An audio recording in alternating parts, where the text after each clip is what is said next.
আমাদের ভারতবর্ষের উত্তর পূর্বে আছে এক রহস্যময় সুন্দর রাজ্য, মেঘে ঢাকা পাহাড়, সবুজে মোড়া উপত্যকা আর এক অনন্য সংস্কৃতির দেশ নাগাল্যান্ড, যেখানকার পাহাড়, মেঘ, উপজাতির সংস্কৃতি, রঙিন উৎসব আর অদেখা প্রকৃতির এক অসাধারণ মিশেল। যেখানে প্রকৃতি যেমন সুন্দর, মানুষ আর ঐতিহ্যও তেমনই প্রাণবন্ত। চলুন আজকে ভিডিওতে আমরা আগে চলি নাগাল্যান্ডের পথে। হ্যালো বন্ধুরা, কেমন আছো তোমরা সবাই? দীর্ঘদিন পরে আবারও বার হয়ে পড়েছি। আজকে মে মাসে 15 তারিখ শুক্রবার। বর্তমানে আমি আছি ধুবুলিয়া। ঘুরতে সময় এখন 9:50। আসছে লালগোলা প্যাসেঞ্জার। লালগোলা প্যাসেঞ্জার ধরে এখন চলবো শিয়ালদা। থাম্বনেল এবং ইন্ট্রো দেখে তোমরা বুঝে গেছো এবার আমি চলেছি নাগাল্যান্ড। এই যাত্রা দীর্ঘ যাত্রা, নিজে ঘুরবো নাগাল্যান্ড এবং তোমাদের ঘুরে দেখাবো। নাগাল্যান্ড যাবার জন্য এবার আমি বেছে নিয়েছি 22503 বিবেক এক্সপ্রেস। আমার ট্রেন ডানকুনি থেকে, চাইলে বর্ধমান থেকেও করতে পারতাম, যেহেতু তোমাদের কলকাতা থেকে দেখাবো সেই কারণে আমি চলেছি শিয়ালদা।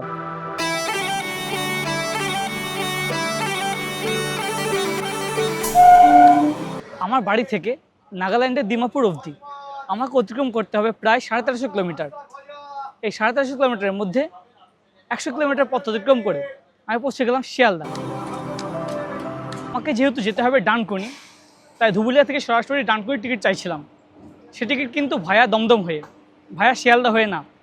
হাতে যেহেতু সময় আছে তাই আমি শিয়ালদা টিকিট কেটেছি এবং শিয়ালদা গিয়ে আমাকে ডানকুনি লোকালের আবার টিকিট করতে হবে।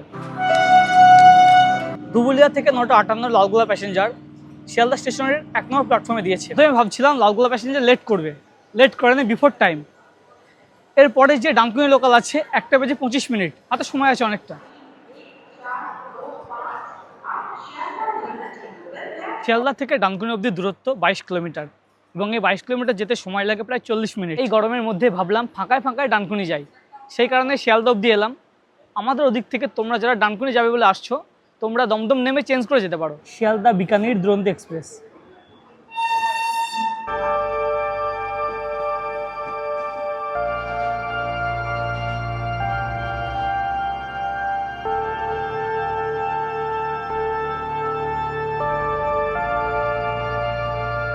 লোকাল এসে নামিয়ে দিল 1 নম্বর প্ল্যাটফর্মে এবং তারপরে এই যে ওভারব্রিজ পথে চলে এলাম 2 নম্বর প্ল্যাটফর্মের দিকে।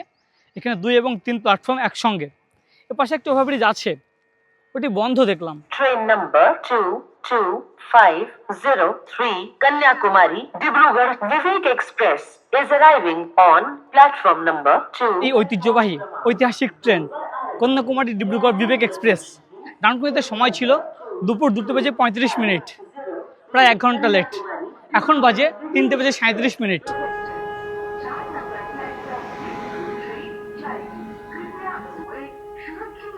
22503 কন্যাকুমারী ডিব্রুগড় বিবেক এক্সপ্রেসের কোচ অ্যারেঞ্জমেন্টের কথা বলতে গেলে সামনে এবং পিছনে 2টি করে জেনারেল, 7টি স্লিপার, 6টি এসি 3 টায়ার এবং 2টি এসি 2 টায়ার। এছাড়া আছে একটি প্যান্ট্রি কার। এবারে আমার যাত্রা S3-তে।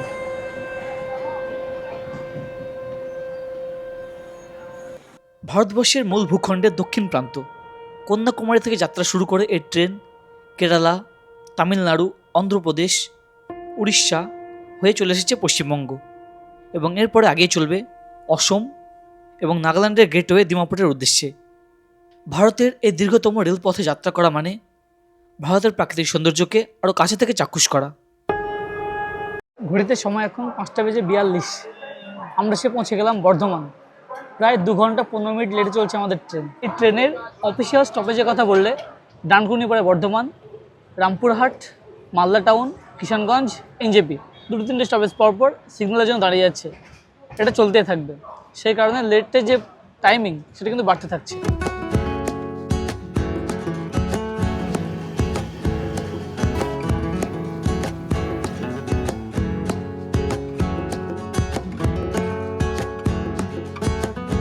ঘড়িতে সময় এখন রাত্রি 7:55।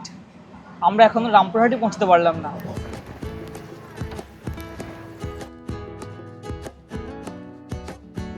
আমাদের ট্রেন 3 ঘন্টা 50 মিনিট লেটে চলছে।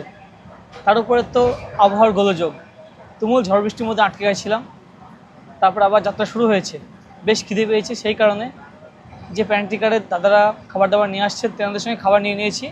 এই ট্রেনে কিন্তু প্রচুর ভেন্ডার আছে যারা খাবার দাবার নিয়ে যাচ্ছে, তবে বিভিন্ন খাবারের বিভিন্ন রকম রেট আছে। 50 টাকায় মাছ ভাত ডিম ভাতও পাওয়া যাচ্ছে, কোয়ালিটি ভালো না, দু একজন নিয়েছিল দেখলাম। প্যান্ট্রি কার থেকে যে ভেন্ডাররা এসেছিলেন তেনাদের কাছে দুরকম আইটেম ছিল, মাছ ভাত এবং ডিম ভাত। আমি নিচ্ছি ডিম ভাত 170 এবং মাছ ভাত হচ্ছে 180। আচ্ছা, এপাশে দিয়েছে ভাত, ডাল, সয়াবিন আলুর তরকারি, এদিকে ডবল ডিম এবং এক্সট্রা ভাত। এই হচ্ছে 170 টাকা।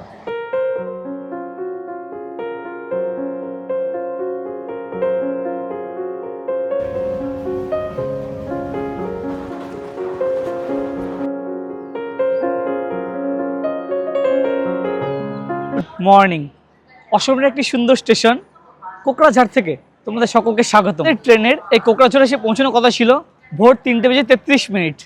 তবে আমরা এসে পৌঁছেছি 7:31, অর্থাৎ আমাদের ট্রেন 3 ঘন্টা 58 লেটে চলছে। গতকাল রাত্রে দেখাচ্ছিলাম রামপুরহাটের আগে বিদ্যুৎ চমকানোর কারণে এবং ঝড়ের কারণে ট্রেন আটকে গেছিলো। এছাড়া জায়গায় জায়গায় কিন্তু ট্রেনকে দাঁড় করিয়ে দিচ্ছে সিগন্যালের জন্য। রামপুরহাটের পরে আমাদের ট্রেনের স্টপেজ ছিল মালদা টাউন, তারপর Kishanganj, NJP, Jalpaiguri road, new Coochbehar, new Alipurduar, Mathabhanga ইত্যাদি স্টেশনগুলিতে। তবে ব্যাপার হচ্ছে আমি ডানকুনি থেকে ওঠার পরে কিষানগঞ্জ অবধি স্লিপারেও কিন্তু জেনারেলের মতো অবস্থা ছিল, মানে একেবারে হাত পা নাড়ানোর মতো ব্যাপার ছিল না, সেই কারণে সেভাবে দেখাতে পারিনি। কিষানগঞ্জ আসার পরে স্লিপারের ভিতরে অনেকটা ফাঁকা হয়েছে এবং আমি আমার সিটে উঠে ঘুমিয়ে গেছিলাম। কোকরাঝাড় স্টেশনে ট্রেন 2 মিনিট দাঁড়ালো এবং তারপর আগে চলেছে সামনের দিকে। এই দেখো কি সুন্দর প্রকৃতি, সবুজ মাঠ এবং দূরে পাহাড় দেখা শুরু হয়ে গেছে।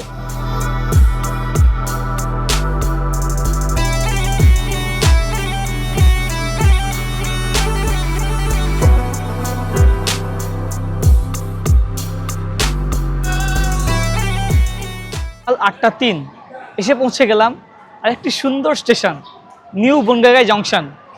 আমাদের ট্রেন প্রবেশ করছে এবং সেপাশে প্ল্যাটফর্মে দাঁড়িয়ে আছে ডিব্রুগড় নিউ দিল্লি রাজধানী এক্সপ্রেস।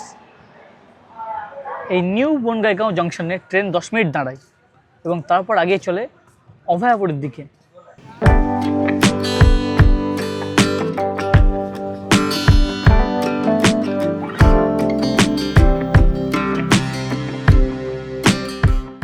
এই হচ্ছে অভয়াপুরী, এখানে ট্রেন 2 মিনিট দাঁড়ায়।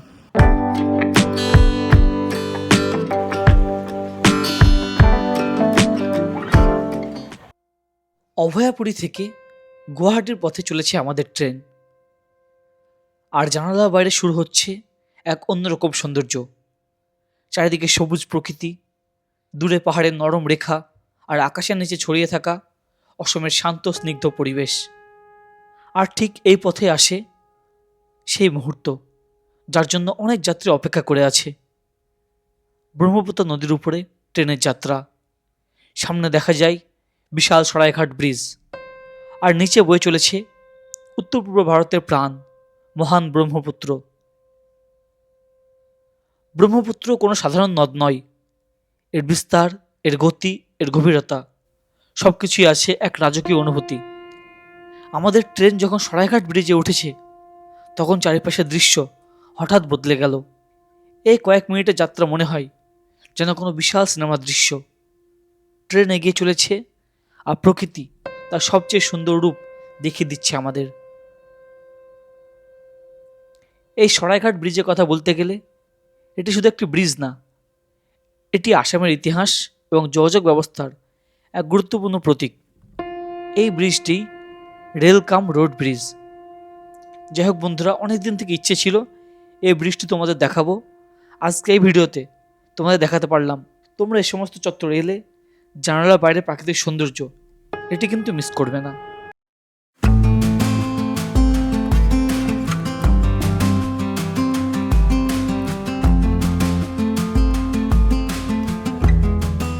খাচ্ছি ঝালমুড়ি, এর সঙ্গে রাজনীতি জড়াবে না।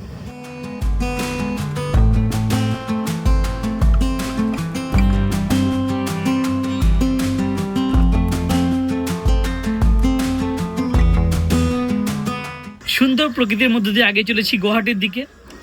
এই 16ই মে ওয়েদার একটু মনোরম, কখনো বৃষ্টি থেমেছে, এরকম ব্যাপার। বর্তমানে আছি অসমের একটি সুন্দর স্টেশন আজারা। স্টেশনের পাশে হচ্ছে পাহাড়ের পাদদেশে স্টেশন।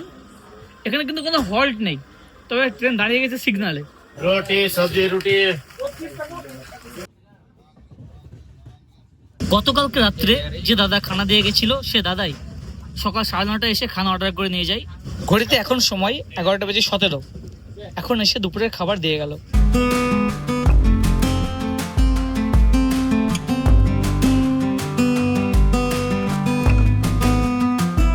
গুয়াহাটির আগে এ হচ্ছে কামাখ্যা জাংশন। কামাখ্যা জাংশন পৌঁছাতে বৃষ্টি থেমে গেছে। এই মুহূর্তে বৃষ্টি নেই, ওয়েদার বেশ মনোরম। ডান দিকে দাঁড়িয়ে আছে চারলাপল্লী কামাখ্যা অমৃত ভারত এক্সপ্রেস। কামাখ্যা কিন্তু আমাদের ট্রেনে কোনো স্টপেজ নেই। এরপরে আমাদের ট্রেনের স্টপেজ হচ্ছে গুয়াহাটি। আমাদের ট্রেন তো প্রায় 4 ঘন্টা লেটে চলছিল, অনেকটা কভার করেছে। এই মুহূর্তে 3 ঘন্টা লেটে চলছে। আমাদের ট্রেন বিবেক এক্সপ্রেসকে কামাখ্যা জাংশনে দাঁড় করিয়ে দিল এবং চারলাপল্লী কামাখ্যা অমৃত ভারত এক্সপ্রেস ছেড়ে দিয়েছে। আগে চলেছে এই ট্রেনটি। কামাখ্যা থেকে ভিতরে দেখতে পাচ্ছি সব ফাঁকা যাচ্ছে, সবই ফাঁকা। এটা S5 ছিল। একদিকে কামাখ্যা চারলাপল্লী অমৃত ভারত এবং আরেকদিকে কামাখ্যা আনন্দ বিহার এক্সপ্রেস দাঁড়িয়ে আছে। আমাদের ট্রেনও দাঁড় করে দিয়েছে। এরকম জায়গায় কিন্তু দাঁড় করে দিচ্ছে সিগন্যালের জন্য।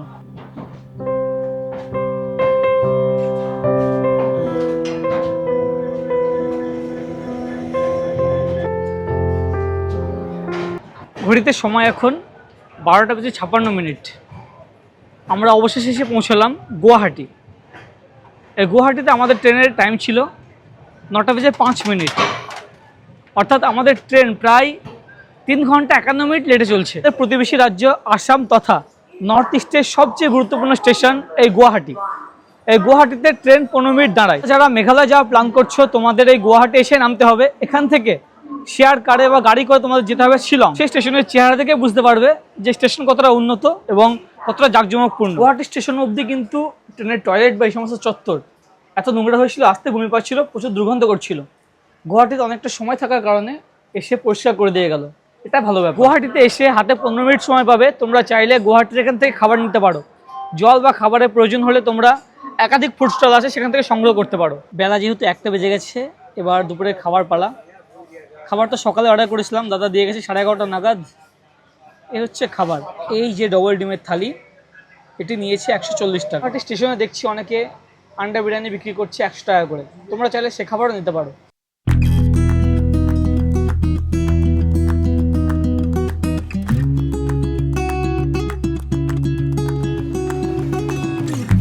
ঘড়িতে সময় বৈকাল 4:20। আমরা এসে পৌঁছে গেলাম আসামের আরেকটি স্টেশন লামডিং জংশন।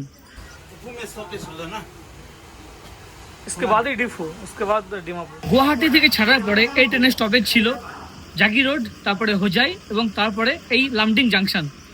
লামডিং জংশনের ট্রেন 10 মিনিট দাঁড়াবে। এরপরে এই ট্রেনের স্টপেজ হচ্ছে ডিফু এবং তারপরে আমাদের গন্তব্য ডিমাপুর।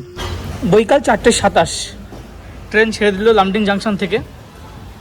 এমনিতে লেটে চলছে, প্রায় 4 ঘন্টা লেট। ভারতবর্ষের বুকে এই ঐতিহাসিক ট্রেন বিবেক সুপারফাস্ট এক্সপ্রেস। এই ট্রেনটি যখন কন্যাকুমারী থেকে ডিব্রুগড়ের দিকে আসে, তখন এই ট্রেনের নাম্বার হয় 22503 বিজয় নম্বরে, এবং যখন ডিব্রুগড় থেকে কন্যাকুমারীর দিকে ফিরে যায়, তখন এই ট্রেনের নম্বর হয় 22504। লোকজন সব বসে আছে রেল লাইনের উপরে।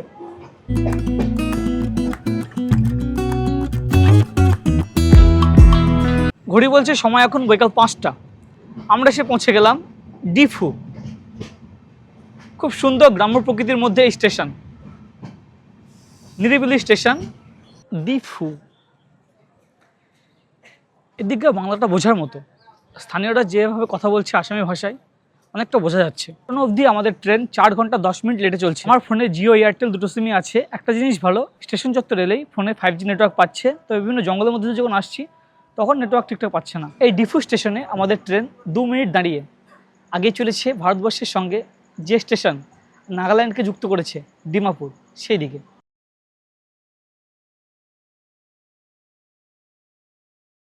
ভারতবর্ষের মূল ভূখণ্ডের শেষ অংশ কন্যাকুমারী থেকে যাত্রা শুরু করে কেরালার সবুজ প্রকৃতি এবং ব্যাকওয়াটার অঞ্চল, তামিলনাড়ু, অন্ধ্রপ্রদেশের সমুদ্র সৈকত অঞ্চল, উড়িষ্যা, পশ্চিমবঙ্গ, উত্তরবঙ্গ এবং আসামের পাহাড়ি অঞ্চল, পাহাড়ি বনাঞ্চল এবং আসামের চা বাগান, এছাড়া সবার প্রিয় নাগাল্যান্ড, এই সমস্ত এরিয়াকে যে ট্রেন যুক্ত করেছে সেই ট্রেনে বর্তমানে আমি যাত্রা করছি বিবেক সুপারফাস্ট এক্সপ্রেস।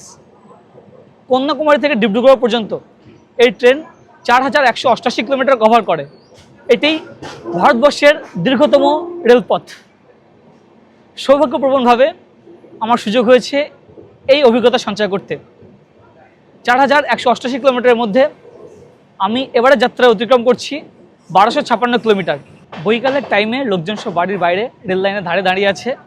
এপাশে দেখতে পাচ্ছি সব টিনের বাড়ি, টিন দিয়ে ঘেরা, রেল লাইন থেকে অনেকটা নিচে অংশ। খুব সুন্দর লাগছে, একদিকে ট্রেনের কার্ভ, অন্যদিকে বাড়িঘর। এই দেখো স্থানীয়রা সব বাড়ির বাইরে রেল লাইনের ধারে দাঁড়িয়ে।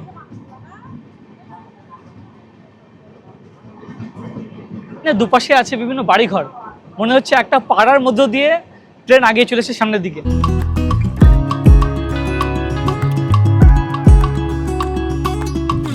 আমরা এখন পেরোচ্ছি দলদলি বলে একটি স্টেশন। এই স্টেশনে কোনো হল্ট নেই, তবে কিন্তু ট্রেন খুবই স্লো করেছে।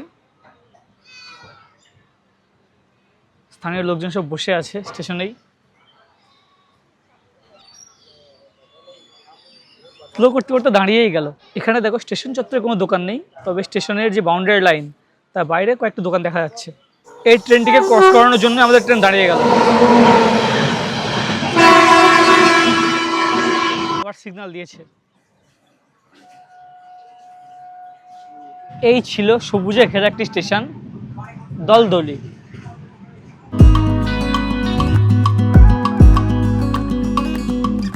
ফাইনালি দিমাপুর।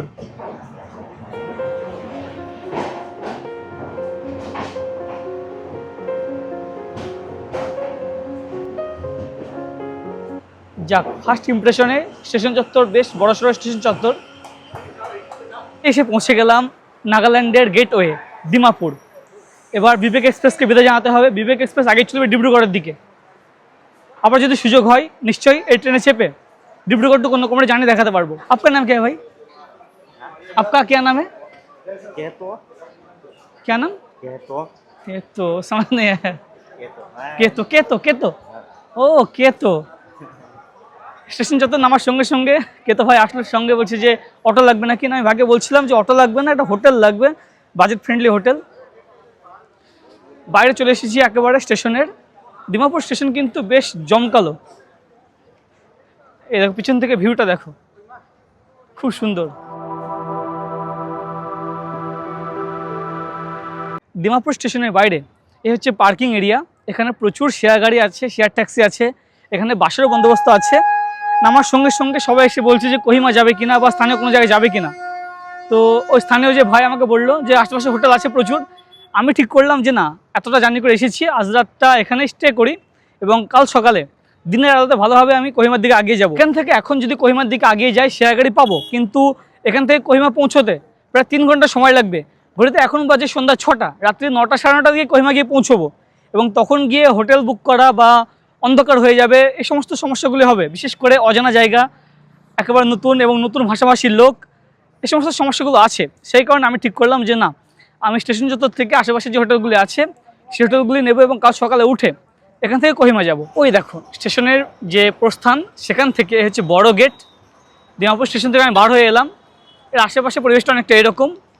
আশেপাশে কিন্তু বেশ কয়েকটা হোটেল আছে দেখতে পাচ্ছি আমি। স্টেশনের অপোজিটেও একটা হোটেল ছিল, বিভিন্ন খাবারের হোটেল আছে, এখানে বিভিন্ন রকম হোটেল আছে এবং লোকে লোকারণ্য, অসুবিধা নেই। এবং একটা জিনিস বুঝতে পারছি যে হিন্দি অনেকেই বোঝে। থেকে বার হয়ে এসেই 1 মিনিটের মধ্যে ডান হাতে আছে নাগাল্যান্ড স্টেট ট্রান্সপোর্ট।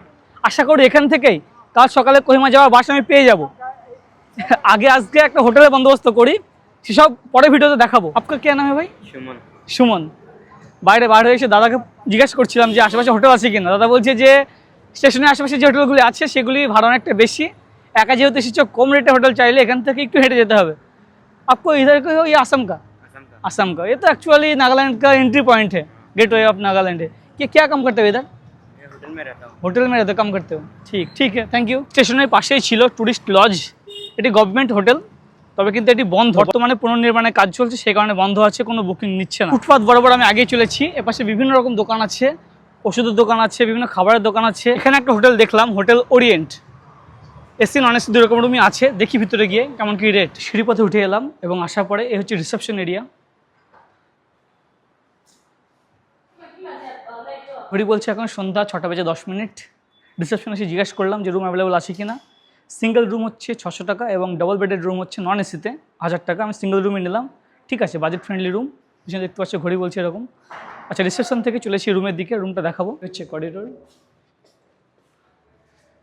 606, এ হচ্ছে রুম। এ হচ্ছে ছোট্ট বড় একটি রুম, আছে একটি double bed, queen size bed, একজন আরামসে থাকা যাবে, দুজন হলে হয়ে যাবে। উপরে আছে একটি ফ্যান, এদিকে চেয়ার এবং এদিকে অ্যাটাচ টয়লেট, ইন্ডিয়ান স্টাইল। ঠিক আছে, অজানা অপরিচিত জায়গায় এসে একটু খোঁজাখুঁজি করে স্টেশন থেকে 1.5 মিনিটের মধ্যে হচ্ছে এই হোটেল এবং বাজেট ফ্রেন্ডলি হোটেল।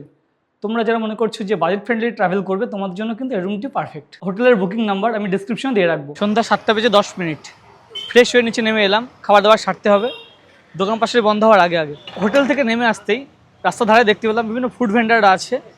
এখানে চিকেন শর্মা রোল পাওয়া যাচ্ছে, চিকেন শর্মা রোল নেব, 70 টাকা করে দাম বলছে। এই দেখো বিভিন্ন রকম দাম আছে। চিকেন ফ্রাইড রাইস 100 টাকা, ভেজ ফ্রাইড রাইস 80 টাকা, অমলেট 50।